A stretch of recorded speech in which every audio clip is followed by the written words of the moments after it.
Hi everyone, you found the JUSTPADRIDE Snowboard channel. I'm Lars Horstman, and today I would love to invite you to a discussion later on in the comments about how you configure your bindings. Do you ride them the way they come out of the box, or do you exchange ankle straps or foot ramps or whatever you can on your binding? And yeah, I'd love to find out what you think. First, I'm going to give you my take. What do I do with my now drive binding? Which is now a Yes drive binding, I believe. And I do not ride them right out of the wrapper. I do a couple little mods there before I take them to snow. And yeah, I would love for you to tell me what you do and whether my approach makes any sense. Please, if you comment, keep your cool. This is not about right or wrong, it's just opinions. And believe me, my opinion on this topic is strong. I'm going to get straight into the weeds here. This episode is entirely unprepared. I just read through some comments under a post online and I found, dang, this makes a great topic, and here I am. So this is totally a brainstorm event.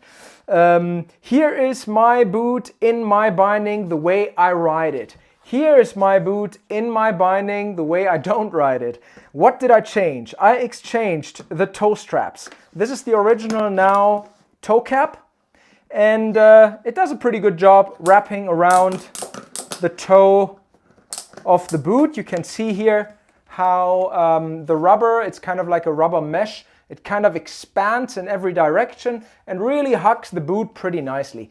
The inside is rubberized, so it doesn't really move up or down, or at least, you know, I can't tell you because I don't use the strap. It's not supposed to move up or down. And it feels pretty firm. Right? So that's basically the original strap. What am I doing?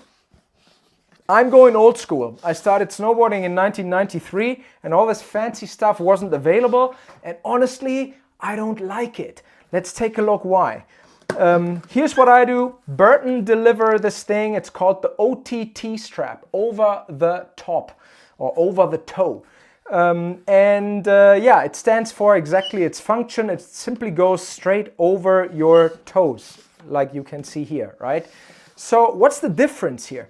The difference, so first of all, this thing is just like a fake leather with a pretty soft core. It flexes in every direction and it's slightly asymmetrical.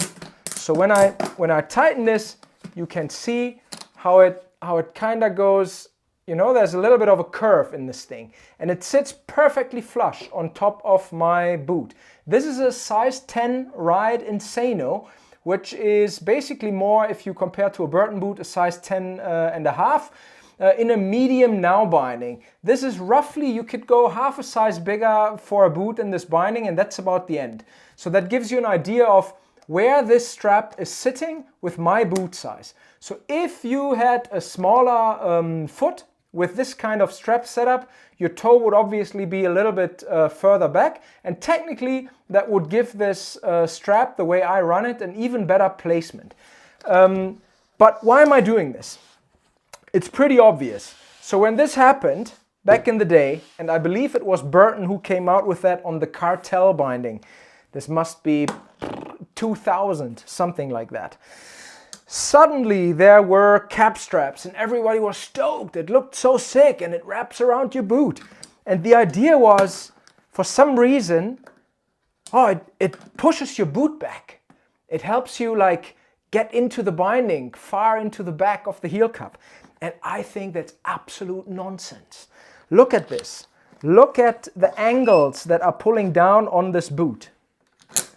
When I crank this thing, pressure going this way, it is not going that way. If it was going that way, the strap would have to sit right in front here, which is kind of how the first ones looked.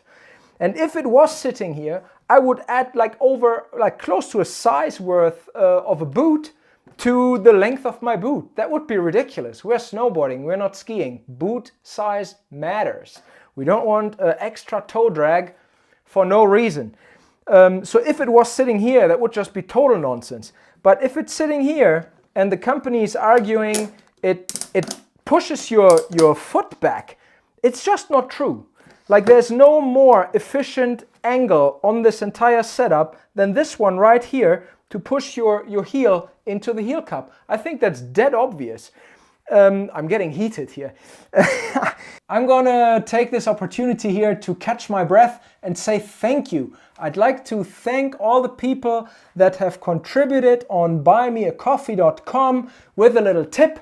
They basically bought me a symbolic coffee and showed their gratitude for what they've been receiving on this platform. Any kind of advice on boot fits, snowboard tuning or riding technique. People have been grateful, and I am grateful for that. Thank you so much. If more people do this in the future, it makes my life easier to keep giving you the content that I've given you here so far. So that is buymeacoffee.com/justaride. And now let's see what else that German guy has to say about his binding setup.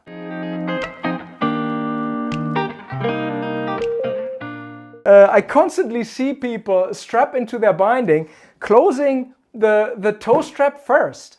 It makes no sense. I actually believe that none of these two straps is really pulling the boot into the heel cup. I think that is your responsibility when you strap in. And the way I get that done is I step onto the toe ramp kinda like this. So my heel is already touching the high back. And with this contact that I can feel behind my heel, I push down and I wiggle myself in there. Luckily, my boot fits in here like an absolute glove. I don't have to apply a lot of pressure to get into this binding. It's really a perfect fit. Plus, what I love about the Ride Insano is that this is all plastic. They simply used the internal backstay here as a design feature. I mean, why wouldn't you? It makes no sense to cover this with leather that will only break and fray on you. So Ride and K2 are doing that on the Threxes and the Orton, I believe. Those companies are smart. They keep this exposed plastic because it's sturdy and it doesn't break, and it's in the boot anyways to give you stability. So this plastic slides perfectly against this plastic, so I have no problem getting in here. And if I step onto the toe ramp first and then push the heel in, then I'm in. I don't have to worry about whether I have a gap behind my heel. And if I then close my ankle strap, that'll get me in there perfectly. There you go, gap free, nothing there, perfectly in. So this whole idea of doing up your toe strap first so you get in deeper into the binding, it just doesn't make sense. Take a look at your binding. The thing that actually will happen though, because there's obviously friction between the rubber outsole of your boot and your rubber toe ramp, is that you don't do what I do in regards to getting your heel in there. So you just step on your footbed, you're not properly in, now you're reefing on this thing and you're moving nowhere. Like here, you can see it, it's not going anywhere. Because this is just downwards pressure that ends about here. Doesn't make any sense. So this argument in my head is just utter nonsense. Now what's the argument, other than that this doesn't really work the way it's supposed to, for riding my toe strap this way? When you do heel turns, advanced manner, you want to use leverage from your toes, right? You want to pull on your toes. This is not like some crazy exaggerated movement that makes your calves hurt and your feet. It's simply, you simply help the rest of your body to get that thing on edge by pulling up on your toes a little bit. Well, guess what is the most efficient angle for this kind of pulling movement or motion to aim at, to go at? Obviously straight up. So if I'm actually pulling on my toes and I pull up, I'm pulling straight up. I'm pulling my binding straight up. Where here, as much as the binding strap wraps around efficiently enough for me to even get some sort of pull out of it and some leverage, it's obviously not the same. I'm obviously better set up for my toe pulling movement in this setup here. So that's point one of my little binding rant here today. And now we get to point two. I'm not even going to breathe or stop. We go straight on. The newest thing in binding technology is another act of convenience that makes our lives so much easier. We got all these straps, I don't even know how they're called. They're like almost perforated. You got these straps, I can take the boot out actually. They just kink out of the way. You got this little kinky kink in your ladder strap. And the reason is obvious. Well, if your binding strap folds out of the way, it frees the platform and or the footbed, and then you can like enter your binding much easier. This is very much true, and I agree with it. And the first company again that did this was Burton. They tested this piece at minus 40 degrees in a lab and pulled on it with the strength that you would never apply on snow. And it held up, which is awesome, right? Like, so everything has been tested and is amazing. Well, what's the downfall of this design? I can tell you what the downfall is. If you haven't tried it, these parts fly off my binding instantly. They are not on the binding that I ride, as you can see. My strap goes straight back over the boot. So when is this an issue? Just about every time you get off a chairlift. These things, at their own will, because this is so nice and easy, will flap onto your board. And the worst is when this one does it. And they settle themselves right on top of your, if you ride with a stomp pad, they're going to be sitting right on your stomp pad. And every time you get off your chairlift, you got to kick these things out of the way and find your stomp pad. By that time, if you're not super good at one footing, you're already on your face. Or you strapped on one of these and you've broken apart. This is in particular true when it's minus 35 degrees outside and plastic becomes really brittle. Then you just step on these pieces and they just snap. So that is why on my binding, the way I ride it, these pieces fly straight off. Any kind of cap strap design, I used to ride union bindings forever and ever. Before that, Salomon.